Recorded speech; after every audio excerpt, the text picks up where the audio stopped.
સીતારામ, સદદેવીદાસ, જય મા અમર, જય શ્રી કૃષ્ણ.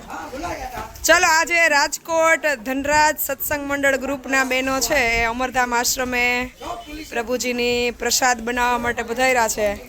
ત્યારે મા અમરધામ આશ્રમ અને સાથી પરિવાર વતી ધનરાજ સત્સંગ મંડળના દરેક બહેનોનું ખૂબ ખૂબ સ્વાગત છે. સાથે સાથે ધનરાજ સત્સંગ મંડળના બહેનોએ રાજકોટ ખાતે સપ્તાહ બેસાડી હતી ત્યારે 11,000 રૂપિયાની સિમેન્ટ છે એ મા અમરધામ આશ્રમને અર્પણ કરેલી હતી. એટલે વારંવાર બધા બહેનોની અમરધામ આશ્રમ પર પ્રભુજીને જમાડવાની અને આશ્રમના બાંધકામમાં સરસ મજાની સેવા છે એ રહી છે. તો સમગ્ર સાથી પરિવાર વતી અને મા અમરધામ આશ્રમ વતી ફરીથી બધાનો હૃદયથી ખૂબ ખૂબ આભાર. મા અમર બધાને ખૂબ સુખી, નિરોગી, તંદુરસ્તી અને દીર્ઘાયુ અર્પે એવી માના ચરણોમાં પ્રાર્થના. અને આજે આપણે એ લોકોના મોઢે કંઈક સાંભળીએ કે તમને અમરધામ આશ્રમ પર કેવો આનંદ આવે છે અને વારંવાર તમે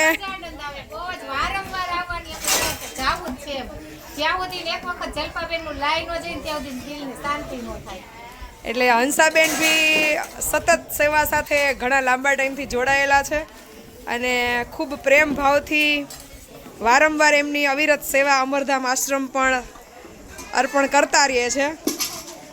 બીજા બહેનોનો આમ પરિચય પર્સનલી નથી, પણ હું ગ્રુપના માધ્યમથી દરેકને મળતી હોય. પણ આપણે એમના મોઢે આજ સાંભળીએ કે તમને અમરધામ આશ્રમ કેવું લાગ્યું અને ક્યાંથી તમને કેવી રીતે પ્રેરણા મળી. કોઈ બોલી શકે તો આ બાજુ, નહીં તો હંસાબેન તો છે જ. આમે મારે હંસાબેન લેણા દેણી જાજી છે. કા જલપાબેન કરતા જલપા માળી કેવાનું મન થાય, વારંવાર એને સત્સંગ નમન કરવાનું. ના ભાઈ ના, એટલે બધે આગળ ન જાવ, આગળ પહોંચી જ ગયા એમ. આટલી સેવા તો અમારી કોઈથી અમારા ઘરનું એક વ્યક્તિ હોય તો નો સેવા થાય. બેન ને વગર અત્યારે તમે આવ્યા તો કેવડો ખિલખિલાટ થઈ ગયો. નહીતર બધા મૂરજાઈ બેઠેલા હતા પ્રભુજી બધા અમારી નજરે અમે જોયું એમ. અત્યાર સુધી બધા એમને બેઠા હતા, પણ બેન આવ્યા એટલે આખા આશ્રમની રોનક ફરી ગઈ. એટલે એમને થયું કે બેન કરે ને એટલું કોઈ કીધી તાકાત બહાર. ના ના ના, બધાય કોઈના એમ કહેવાય ને પ્રારબ્ધ કર્મનું એ લોકો એના લઈને આવ્યો છે ને આપણે એના નિમિત્ત બન્યા છીએ. એટલે આપણે તો કાયમ છે ને માના ઋણમાં છીએ, અમર માના ઋણમાં, દેવીદાસ બાપુના ઋણમાં. અમે તો કઈ માના ચરણોમાં એટલી પ્રાર્થના કરી કે બેનને એટલી જાજી આમ હિંમત આપે ને કે બધાયને આમ સેવા કરવાનો લાભ બધાય અમને મળે ને બેનને મળે. બેન તો કરે જ છે, પણ અમે પોતે બેનના માધ્યમથી ના એમ થયું કે ના હાલો દોડી દોડી. દરેક દાતાશ્રી, દરેક સ્વયંસેવકો અને તમારા બધાયનો અવિરત પ્રેમ, તમારા બધાયના અવિરત આશીર્વાદ, તમે બધાએ જે કાયમ લાઈવના માધ્યમથી, કમેન્ટના માધ્યમથી હિંમત આપો છો એટલે અમારી ઉર્જા છે એ બમણી થાય કે નહીં. આજે આપણી આશા એ ઘણા બધા એવા જીવો છે કે જેને અંદરથી એમ શાંતિ થાય છે કે અહીંયા જશું ને તો અહીંયાથી અમને આવકારા સિવાય જાકારો નહીં મળે. મને તો અહીંયા આવીને મને મારી માં મનો દાસી મનુબાનો એટલો આશીર્વાદ મળ્યો કે મને એને એમ કીધું કે તમે અત્યારે તો જલપાબેન કહો છો, પણ આ જલપાબેન નહીં જલપા માળી છે એમ. જોકે દરેક સ્ત્રીમાં એક માની શક્તિ તો હોય જ, પણ આપણે આપણા સંતાનો પૂરતી ખીલવતા હોઈએ. સમયે સમયે આપણે આપણા પિતાશ્રી માટે એક માનું રૂપ છે એ ધારણ કરતા હોય. જ્યારે આપણી ઉંમર સમજણી થાય ત્યારે આપણે આપણા બાપ માટે માનું પાત્ર છે એ ધારણ કરી લેતા હોય. પણ જ્યારે ઈશ્વરે આપણને જગતના એવા જીવો માટે મા બનવાનું સૌભાગ્ય આપ્યું હોય તો એમાં કાંઈ બાંધછોડ કે પીછેહટ કરવાની ન હોય. એટલે હું પ્રભુજી માટે જેટલો મારાથી સંઘર્ષ થાય એટલો કરવાનો પ્રયત્ન કરું, પણ આ એકલા હાથનું કાર્ય નથી. હવે હું એકલી અહીંયા આખા આશ્રમમાં દોડ કરું તો કાંઈ થાય નહીં. આજે દરેક દાતાશ્રીઓ આવે છે અહીંયા તો આ આંગણું રૂડું લાગે છે કે હીરું ભૈરું લાગે છે. હમણાં એકલી આખા આશ્રમમાં આટા મારતી હોય તો એ આશ્રમ બેકાર જેવો લાગે.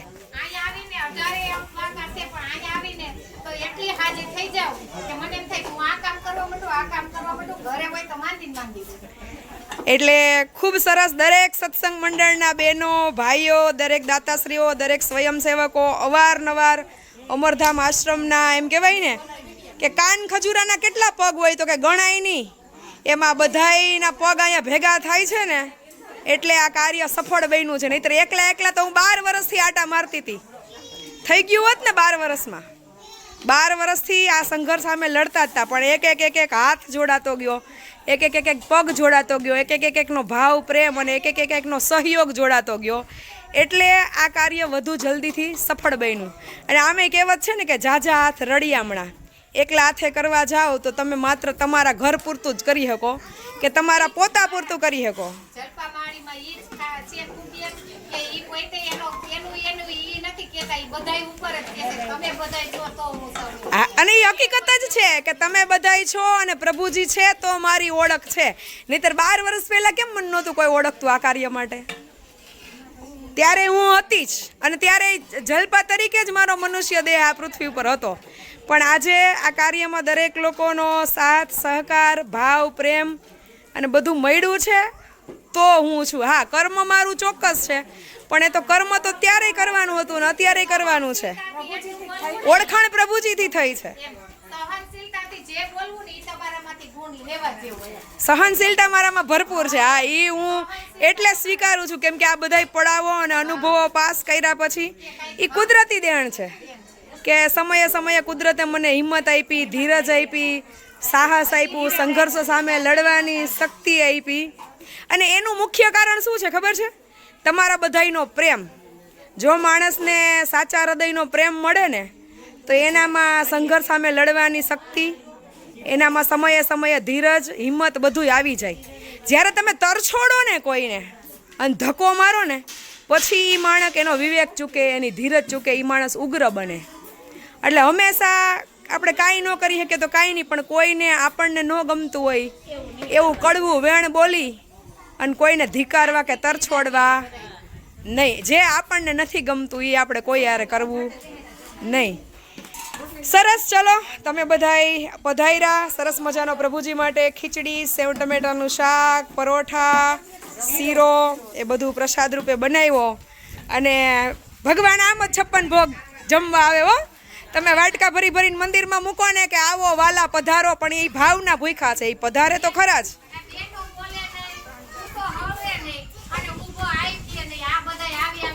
એટલે એ ભાવના ભૂખ્યા છે, પણ ભગવાન એમ કહે છે કે એ ભોગ ધરાવો ને એ પાછું તમે ન ખાત્યું, ક્યાંક જરૂરિયાત છે ને ત્યાં એ ભોગ ભેગો કરીને ધરાવજો તો પૂગશે. આપણે શું કરીએ કે મને જે ભાવે એ બનાવીને ભગવાનને ધરાવીને પછી હું ખાઉં. એટલે ખરેખર ભગવાનને ધરાવેલો ભોગ જેને જરૂર છે ને એને ધરાવવાનો છે છેલ્લે. 56 ભોગ બનાવી અને ધરાવ્યા પછી કાં ચકીભાઈ? એટલે સરસ મજાનું સેવ ટમેટાનું શાક, ખીચડી, શીરો અને પરોઠા મરચા. સરસ, ચલો ફરીથી તમારા બધાનો ખૂબ ખૂબ આભાર. અમરમાં તમને બધાને ખૂબ નિરોગી તંદુરસ્તી આપે, દીર્ઘાયુ અર્પે. જય પરબના પીરની જય. આવજો બધા. જય મા અમર.